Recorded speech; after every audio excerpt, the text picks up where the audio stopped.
nekada jedna od najlepših žena u onoj bivšoj državi.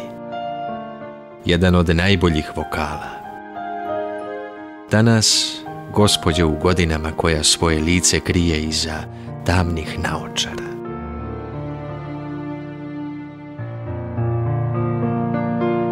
Sedimo u jednom kafiću kraj Dunava. Ona ređa svoja sećanja, ja je slušam.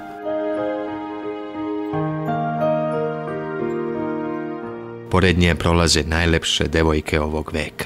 I one manje lepe. I one za kojima se niko nije okrenuo.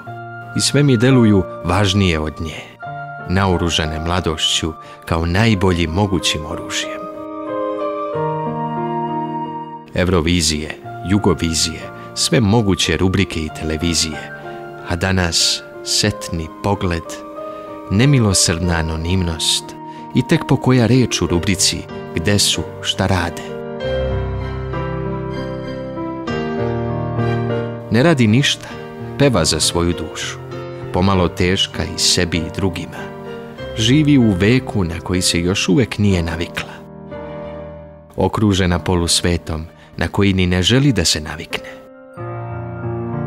Drugi pevaju njene pesme kao svoje i sve je ređe pominju.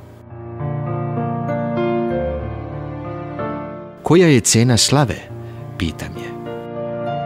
Osjećaj da nisi sam, ali da si uvek u samoći, odgovara mi.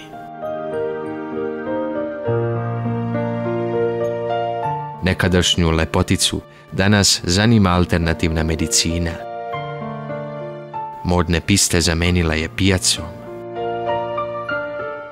Iako se nekada izdvajala, plenila svojom pojavom, danas kao da sve više liči na žene svojih godina.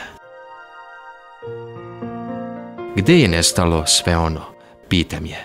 Aplauzi, autogrami, prva mesta, gostovanja. Prohujalo sa vihorom, kaže mi i smeje se. Dok je slušam, prolaze mi glavom lepotice iz moje generacije, glumice, pevačice, manekenke. I one će tako, kroz nekoliko decenija, nekom mladiću prepričavati šta su sve bile.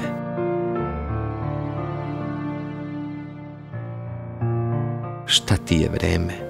Danas tvoje ime skandiraju prepune dvorane. Nema devojke koja te ne imitira i zavidi.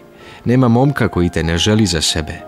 A već sutra, jedva da te se neko seti. Posmatram je kako pali cigaretu za cigaretom. Zabacuje kosu na isti način kao na snimcima pre 30 godina. I dalje misli za sebe da je velika zvezda, što verovatno i jeste, ali samo u svojoj glavi. Gledam je kako odlazi niz ulicu i gubi se u masi drugih žena.